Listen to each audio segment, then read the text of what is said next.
Hi, folks, and welcome to My Mayor, episode 11.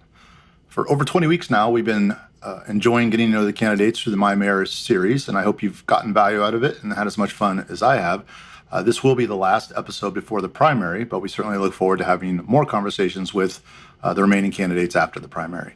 I've been thinking about having a guest host for a while. I've got to do it quite a bit, and we thought it'd be fun to give somebody else a chance. And who better to do that than someone who's held the job themselves? And so we were able to get a little time on the books with former Mayor Rick Baker. And so he'll be guest hosting some of the episodes today. And I look forward to those conversations. I know that they'll be, as everything that Mayor Baker does, thoughtful and fun. And I hope you enjoy them. And we'll see you again after the primary.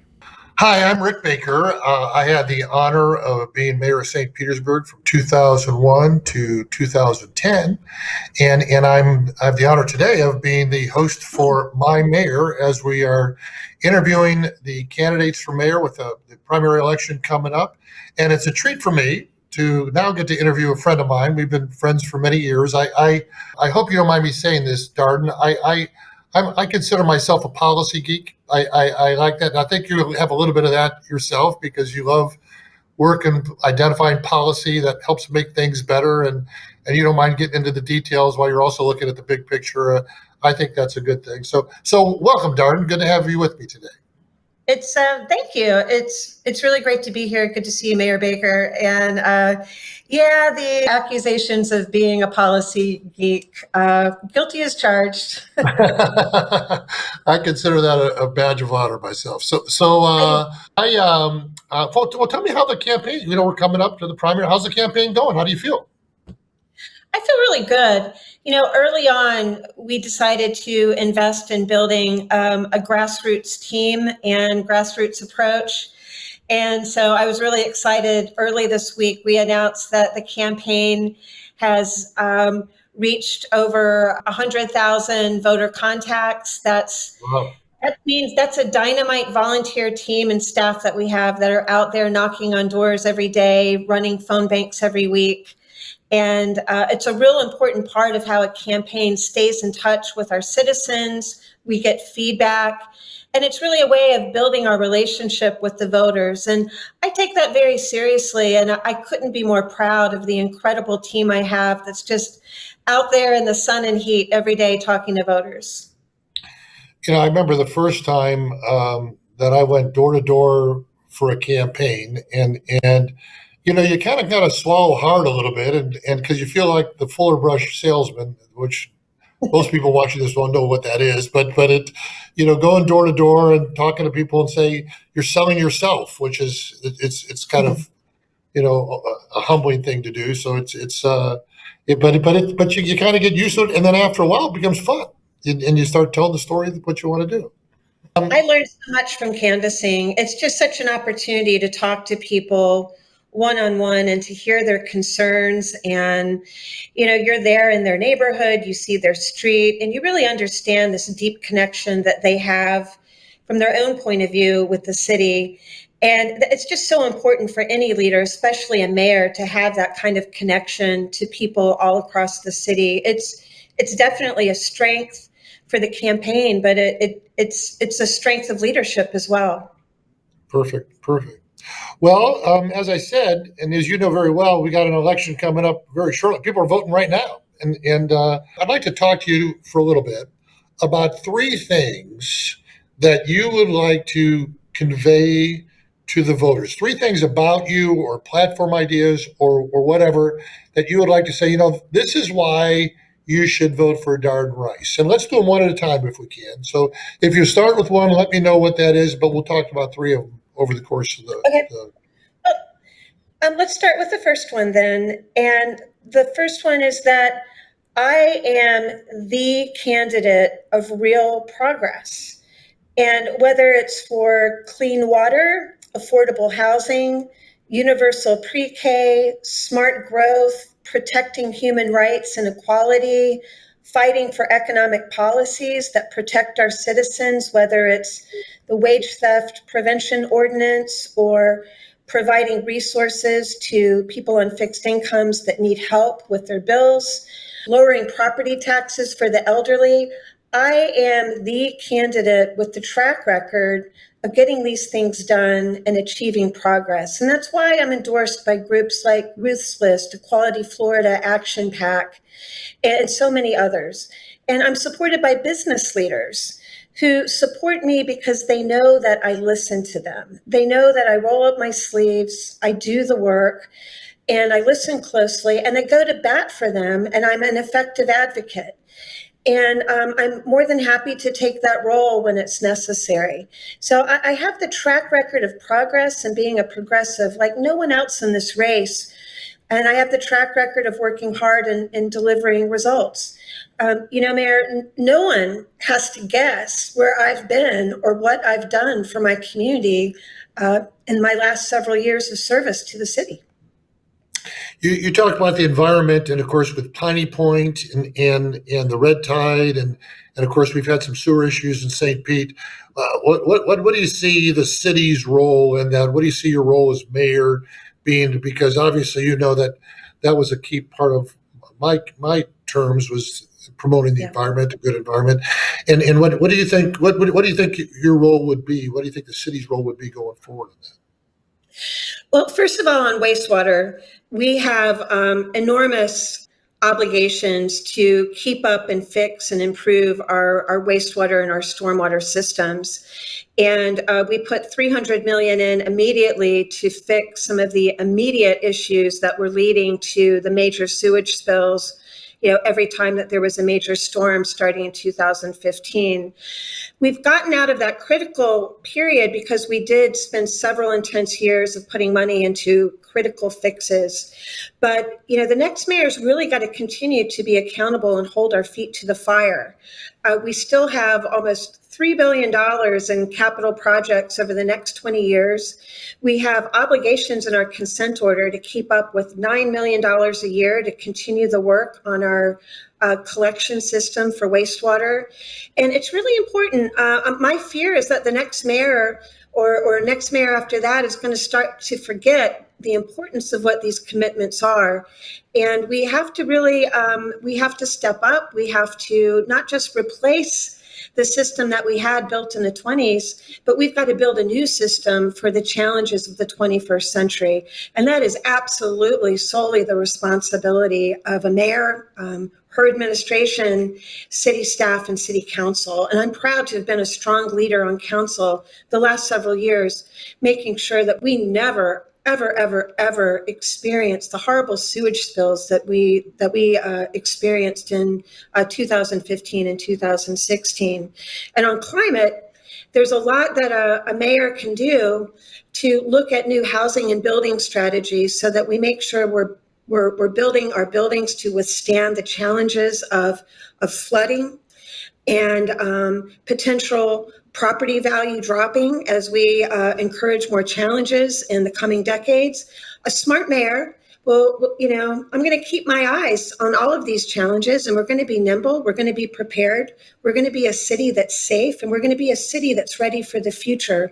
But this doesn't happen on its own. It happens because of strong leadership. And again, I don't think anyone else in this race has the understanding, insight, and commitment that I do to understanding these issues. I'm not going to kick the can down the road. I'm going to do what's right. Perfect. So what would be the second point that you would like to convey to the voters as they're getting ready to check the box? Well, I actually have the track record of cooperation and teamwork. I think we know that, cities are facing bigger challenges than ever with less help from the states or the federal government. But I actually have the track record of cooperation. It's not just a hashtag slogan for me. It's why I've been elected to a leadership position by my peers of any committee I've ever worked on. It's why I was able to get $15 million in dedicated funding for affordable housing by working with groups like FAST. I created a whole new committee on the environment in City Council, and our work helped nudge and guide the Kreisman administration in the right direction. And we set the tone for important work that helped us attract $2 million in grant resources from the Bloomberg Foundation. And I've worked with business leaders facing our challenges to chart through issues dealing with sensible growth management, dealing with COVID, and prioritizing fixing our infrastructure. I'm proud of all of my accomplishments, and I certainly didn't get it all done by myself. When it comes to partnership and cooperation, I'm the real deal. Well, I think it's a great topic because there's so much kind of bitter conflict nationally now, and I know that there's been some concern about whether the current administration has been able to work with the legislature, the governor, and those sorts of things. And in fact, I think one candidate in this race has even refused to shake hands with another candidate or something like that. So cooperation, working together with folks. How would that cooperation extend across the political aisles? I mean, working with the governor and the legislature and the president and the senators, U.S. senators, because obviously those are all folks that the city needs. Yeah. Yeah. Look, a little bit of partisanship is going to seep into the election cycle. I think that's inevitable. But when it comes to leading the city, I absolutely believe in adhering to bipartisanship, nonpartisanship. We've got to work with everybody. Like I said, we have challenges bigger than we've ever had before.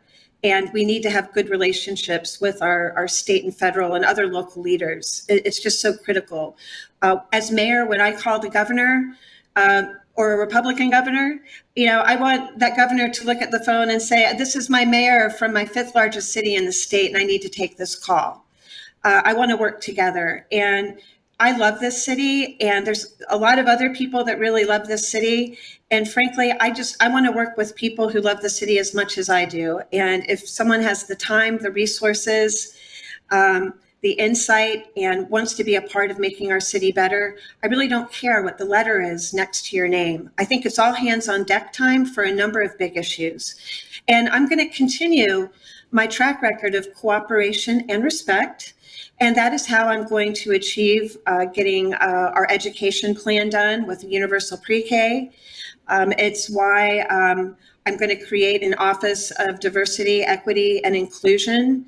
I have the track record of cooperation. I am going to reach across the aisle. And because of that, we're going to be able to accomplish even greater things. Just imagine if we already had that mindset. Just imagine if we didn't have, a city that had parts of the city, at war with the governor, at war with council, the Rays, the paper, the Chamber of Commerce, Sierra Club, preservation. I mean, what if we had an administration that truly worked really well with everybody to get things done? Well, that's what my administration is going to look like. The cooperation is going to be there. It's going to be real. It's not a hashtag. As you know, I agree with that. And I think there was one like that not too many years ago. So I think it'd be a good thing to see that again. Tell me the third point that you would like to convey to folks about Darden Rice, why to vote for Darden Rice, what you believe, what you're working on, what you want to do for the city. I have the record on clean water and the environment and fighting to build a healthy city. I have the background and experience to navigate us through the climate crisis that we are experiencing and to stand up to corporate polluters and corporations that want to hurt St. Pete citizens, whether in the wallet or quality of life, because they put their profits over people. I have the experience of standing up to BP to make sure that our state got the money that we deserved. I respectfully asked the governor to declare a state of emergency and to sue the polluters whose irresponsibility and recklessness really jeopardized the health of Tampa Bay and contributed to a very extreme red tide event that really impacted our community in a deeply negative way. I will hold Duke Power accountable, likewise, on when the lease comes up to negotiate a better situation so that our citizens can have lower bills and have more choices for clean energy, and so that our ratepayers aren't left on the hook for failed projects. Frankly, I have the track record and really the courage to stand up to these corporations like no other candidate in this race has. They don't have the track record. And frankly, I don't hear them talking a lot about their willingness or courage to do this. And so what sets me apart is that I have the courage and the ability to stand up to people who want to, corporations that want to hurt the city. And I know how to do it effectively. I can do it in a calm way. But when it comes to protecting the people of St. Pete, I'm Mama Bear. And as mayor, I'm always going to look out what's best for our people. Well, thank you so much for giving the time. Well, first of all, thank you for being willing to throw your hat in the ring. It's not an easy thing. It comes with a lot of things that people don't understand sometimes, but you've jumped into the ring more than one time, and now you're in a pretty big race right now. So I congratulate you for doing that. Best wishes for you going forward on Election Day, and I appreciate you being here. And to everybody else that's watching, thank you for watching My Mayor today, and I hope to see you again.